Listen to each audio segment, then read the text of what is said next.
وہ آتا ہے نا بخاری مسلم میں کہ ایک مومن کھڑا ہوگا اور وہ کہے گا تو دجال ہے، وہ کہے گا میں تجھے قتل کر کے تیرے 2 ٹکڑے کر کے تجھے زندہ کروں گا، اور وہ یوں کر بھی دے گا، اس کے 2 ٹکڑے کرے گا، اس کے درمیان چلے گا، پھر 2 ٹکڑے جوڑ کے زندہ کرے گا۔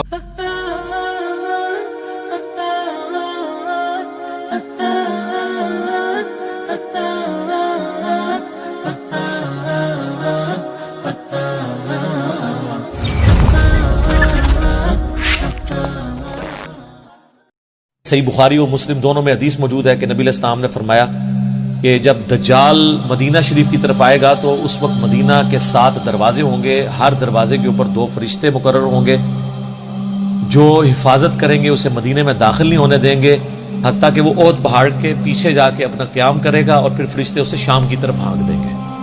اور صحیح مسلم میں حدیث ہے کہ مکے اور مدینے کے سوا ہر جگہ وہ داخل ہوگا، مکے اور مدینہ اس کے لیے حرام ہوگا۔ تو واقعی اب یہ تو احادیث موجود ہیں، بالکل یہ ہمارا عقیدہ ہے کہ مکہ اور مدینے کی حفاظت ہوگی۔ بخاری اور مسلم دونوں میں حدیث ہے کہ دین قرب قیامت میں مدینے میں آ جائے گا، اور مسلم میں ایک حدیث میں الفاظ ہیں 2 مساجد میں آ جائے گا، حرم مکہ اور حرم مدینہ۔ ویسے یہ بات ٹھیک ہو گئی ہے کیونکہ حضور کے زمانے میں جو مکہ تھا نا، وہ اس وقت سارے کا سارا مکہ شریف کی مسجد میں آ چکا ہے، اتنی توسیع ہو گئی ہے۔ اور نبی علیہ السلام کے زمانے میں جتنا مدینہ شریف ایز اے سٹی تھا نا، وہ اب سارے کا سارا مسجد نبی میں آ چکا ہے۔ مسجد نبی اتنی بڑی ہے، تو جو حضور علیہ السلام نے فرمایا نا کہ 2 مسجدوں میں واپس آ جائے گا، یعنی ادھر لوگ پناہ کے لیے آئیں گے جیسا کہ سانپ اپنے بل میں واپس آتا ہے حفاظت کے لیے۔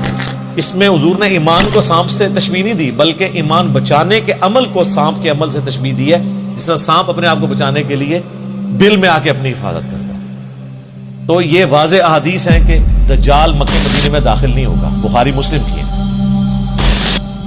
اب یہ جو حدیث ہے نا، یہ بڑے لوگوں کو پریشان کرتی ہے کہ دوسری طرف بخاری مسلم میں ہے کہ نبی علیہ السلام فرماتے ہیں کہ میں نے ایک خواب دیکھا جس میں مجھے ایک بڑا خوبصورت شخص دکھایا گیا جس کے لمبے بال تھے، یعنی زلفیں تھیں، اور اس سے پانی کے قطرے ٹپک رہے تھے، اور وہ 2 شخص کے سہارے ان کے کندھے پہ ہاتھ رکھا ہوا طواف کعبہ کر رہا تھا۔ تو مجھے پوچھنے پہ فرشتوں نے بتایا کہ یہ مسیح ہیں، عیسیٰ ابن مریم، اور یہ حضور کو خواب دکھایا جا رہا تھا۔ تو ظاہر ہے کہ خواب تو وحی الہی ہے۔ سورہ صافات میں حضرت ابراہیم علیہ السلام کو جو اللہ نے خواب دکھایا تھا وہ وحی الہی تھا، اس لیے تو انہوں نے اتنی بڑی ایکٹیویٹی پرفارم کرنے کے لیے تیار ہو گئے، بیٹے کو ذبح کرنے کے لیے۔ اور بخاری مسلم دونوں میں حدیث ہے کہ خواب نبوت کا 46واں حصہ ہے، یعنی نبیوں کی وحی کا ذریعہ جو ہے، نبیوں کے خواب تو سچے ہوتے ہیں۔ اور پھر نبی صلی اللہ علیہ وآلہ وسلم فرماتے ہیں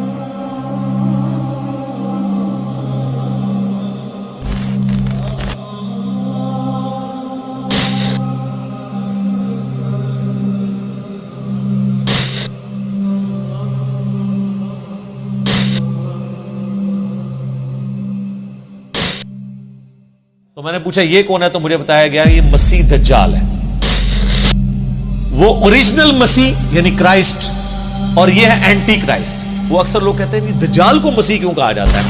مسیح تو حضرت عیسیٰ ہے، اور سر ان کو جھوٹا مسیح کہا جاتا ہے، دجال کو، اس کو مسیح نہیں کہا جاتا، مسیح الدجال، جعلی مسیح، اور یہ ہے عیسیٰ ابن مریم مسیح، اصلی مسیح۔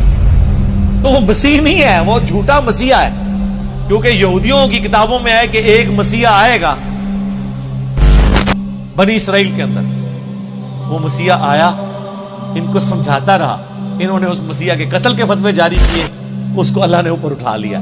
کون؟ عیسیٰ ابن مریم۔ لیکن ان کو پتہ ہی نہیں چلا۔ اب جب وہ دجال آئے گا نا، وہ کہیں گے اچھا یہ ہے ہمارا مسیحا، تو وہ دھوکہ کھا کے اس دجال کو عیسیٰ ابن مریم کی جگہ مسیح مان لیں گے اپنا۔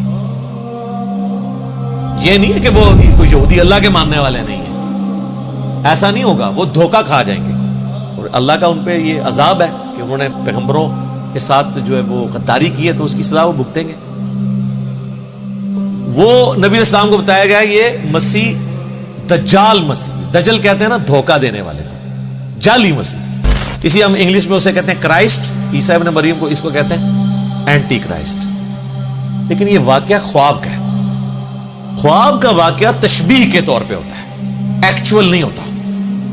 مثلا بخاری اور مسلم دونوں میں حدیث ہے, نبی علیہ السلام فرمایا میں نے خواب میں دیکھا کہ میرے ہاتھ میں 2 سونے کے کنگن ہیں, تو میں اس کی وجہ سے بڑا پریشان ہوا, پھر میں نے اس پہ پھونک ماری تو وہ غائب ہو گئے, اور اس کی تعبیر میں نے 2 جھوٹے پیغمبروں سے کی ہے جو ظاہر ہوں گے, اور وہ حضور کی زندگی میں ظاہر ہوں گے.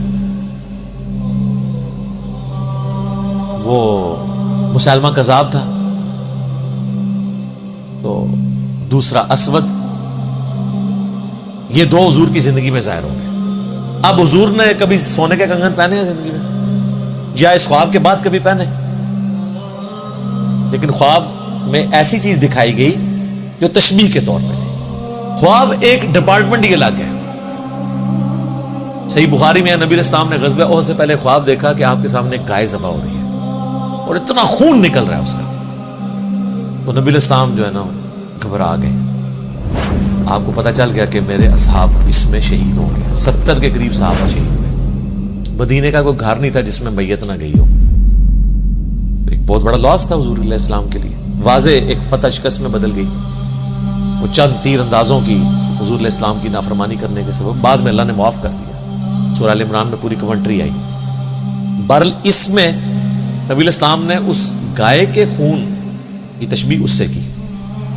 یعنی اس طرح کے خواب میں بعض اوقات کوئی مناظر دکھائے جاتے ہیں. تو دجال والا جو منظر ہے یہ خواب کا, اس سے یہ ثابت نہیں ہوتا کہ دجال طواف کعبہ کر رہا ہوگا,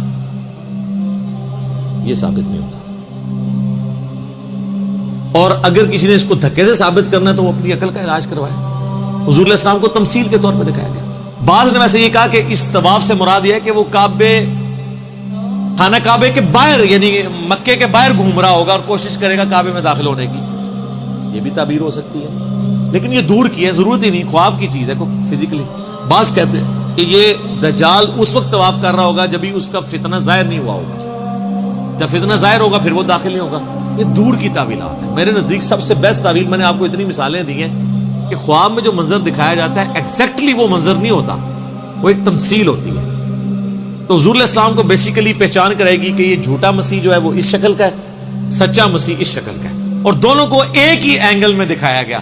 وہ بھی 2 بندوں کے سہارے طواف کر رہے ہیں اور یہ بھی 2 بندوں کے کندھے پہ ہاتھ رکھ کے ایگزیکٹ اسی سین میں آپ کو یہ 2 چیزیں دکھائی گئی ہیں. تو لہٰذا یہ جو بعض لوگ سمجھتے ہیں کہ یہ حدیث میں تضاد ہے, تو حدیث میں تضاد موجود نہیں ہے. باقی وہ بعض لوگ کہتے ہیں وہ جساسہ والی حدیث کے اوپر کوئی ورڈکٹ دیں, ابن سیاد والی حدیث کے اوپر کوئی ورڈکٹ دیں. میرے بھائی دجال صرف ایک مسیح دجال ہی نہیں آنا. ابو داؤد ترمذی میں حدیث ہے کہ نبی علیہ السلام فرمایا قیامت اس وقت تک قائم نہیں ہوگی جب تک 30 جھوٹے دجال نہ پیدا ہو جائیں. تو دجال ایک سے زیادہ آنے ہیں. غلام احمد قادیانی بھی ان دجالوں میں سے ایک دجال ہے, کیونکہ اس میں ہے کہ ان میں سے ہر ایک دعویٰ کرے گا کہ میں اللہ کا پیغمبر ہوں. یہ دجال بھی پہلے پیغمبر ہونے کا دعویٰ کرے گا, پھر خدائی کا دعویٰ کر دے گا. بخاری مسلم میں یہاں تک آتا ہے اس کے حکم سے بارش برسے گی, وقتی طور پہ, آزمائش کے طور پہ. زمین اگائے گی تاکہ جو بزرگوں کے ماننے والے ہیں فوراً اس کو بزرگ مان لیں. اسی تو پھر بھی نہیں ماننا, سانو تو فرق نہیں پہنتا. اسی تو کہنے سانو دکھاؤ قرآن دی سی کتنے لکھا ہے کہ تو آنا ہے بھائی. وہ آتا ہے نا بخاری مسلم میں, ایک مومن کھڑا ہوگا اور وہ کہے گا تو دجال ہے. وہ کہے گا میں تجھے قتل کر کے 2 ٹکڑے کر کے تجھے زندہ کروں گا, اور وہ یوں کر بھی دے گا. اس کے 2 ٹکڑے کرے گا, اس کے درمیان چلے گا, پھر 2 ٹکڑے جوڑ کے زندہ کرے گا. وہ کہے گا دیکھ خدا ہی یہ کام کر سکتا ہے نا, تو میں خدا ہوں. وہ کہے گا کہ تیرے اس عمل نے میرے ایمان میں اضافہ ہی کیا, مجھے تو حضور کی بات پہنچی تھی کہ وہ اس طرح کرے گا, اب تو میرے قتل پہ قادر نہیں ہو سکے گا. اس طریقے سے 2 ٹکڑے کر لیں. وہ کوشش کرے گا تو وہ تانبے کی بنا دی جائے گی اسی گردن, پھر وہ غصے سے اس کو اٹھا کے اپنی جہنم میں پھینکے گا, لیکن وہ جنت میں پہنچ جائے گا.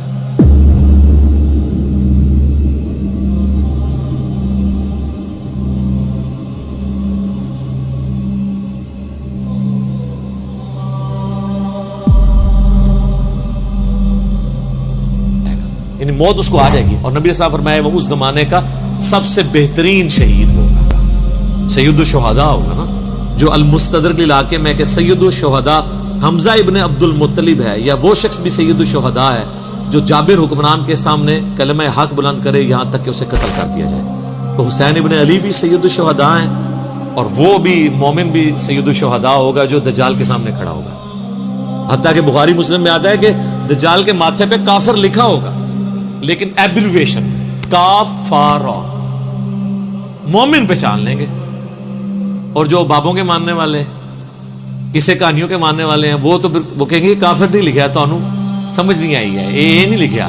جس نے کہتے ہیں کوڑا نے دھما لی تیسرا ہدایت تے لا رہے ہوندے نا دھکے نال, یہ بھی وہی کریں گے. کاف سے کشف پڑھ لیں, ہو سکتا ہے فا سے فیض پڑھ لیں, اور را سے روحانیت پڑھ لیں یا روحانیت روحانیت کی بجائے. بخاری اور مسلم دونوں میں حدیث ہے, نبی علیہ السلام نے فرمایا کہ حضرت آدم علیہ السلام سے لے کے سارے پیغمبر اپنی اپنی امتوں کو دجال کے فتنے سے آگاہ کرتے ہیں. اور مسلم میں ایک حدیث ہے کہ قیامت تک جتنے فتنے آئیں گے حضرت آدم علیہ السلام سے لے کے دجال سے بڑا کوئی فتنہ نہیں ہے. ظاہر ہے کہ اللہ کی طرف سے ایک آزمائش ہوگا, تو اللہ تعالیٰ ہمیں محفوظ رکھے اس فتنے سے. اور اس کے لیے بھی صحیح مسلم میں ہے کہ نبی علیہ السلام نے فرمایا کہ جو شخص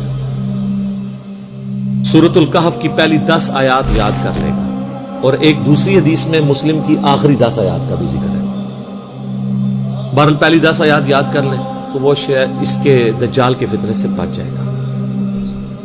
یہ آیات کوشش کریں روزانہ, نہیں تو ہفتے میں ایک دفعہ تلاوت کر لیں تاکہ یاد رہیں. باقی یہ ویڈیو شیڈیو ریکارڈ کرانا ہے جی دجال نے کدوں آنا ہے, بھائی میں تو نہیں دجال نو کٹ سکتا, جدوں آئے گا دیکھی جائے گی. اور لوگ اس طرح کے ٹاپکس میں بڑا انٹرسٹ, قیامت کی نشانی ہے جی. قیامت کی سب سے بڑی نشانی آج سے 1400 سال پہلے ظاہر ہو چکی ہے, نبی علیہ السلام کی بعثت جی. قرآن میں ذکر ہے اقتربت الساعہ,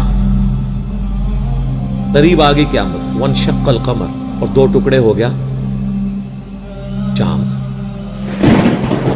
اور بخاری مسلم میں ہے کہ نبی علیہ السلام کے زمانے میں چاند 2 ٹکڑے ہوا, اللہ تعالیٰ نے یہ نشانی کے طور پہ دکھائی بات. پھر مسلم شریف کے الفاظ ہیں کہ میں اور قیامت اس طرح ساتھ بھیجے گئے جیسے یہ 2 انگلیاں, شہادت کی انگلی اور درمیان والی. یعنی میرے بعد کوئی نبی نہیں آئے گا, قیامت ہی آئے گی. ہزاروں انبیاء کی تاریخ میں آخری پیغمبر کا آنا اور پھر اس کے بعد قیامت آنا, تو پھر تو سر قیامت کی نشانیاں ظاہر ہو چکی نہیں. باقی جو آپ قیامت کی نشانیاں ظاہر کرتے ہیں نا, کوئی الٹا کام ہو جائے تو کہتے ہیں قیامت کی نشانی ہے. پھر میں کہنا یہ ساری نشانیاں پاکستان ہی جی پوریاں ہو رہی ہیں. باہر دے ملک دے لوگ سکون تھی زندگی گزار رہے ہیں, مہنگائی ہو جائے کہتے ہیں قیامت کی نشانی, بیسک نیڈز پوری نہ ہو قیامت کی نشانی, ہیومن سیکیورٹی نہ ہو کہتے ہیں قیامت کی نشانی. تو وہاں تو نشانی پھر ریورس ہو رہی ہے. دبئی میں جائیں کوئی ڈاکہ مار کے بتائے, کوئی چوری کرے, 0 پہ کرائم ریٹ لے آئے ہیں وہ, تو وہ تو پھر لگتا ہے قیامت سے بہت دور جا رہے ہیں. اس طرح نہیں قیامت کی نشانی ہوتی. باقی آپ نے ٹسکے لینے کے لیے سننا ہے تو سنتے رہیں. اصل چیز یہ ہے کہ آپ آخرت کی تیاری کریں, ان چکروں میں نہ پڑیں. ٹھیک ہو گیا, جزاکم اللہ.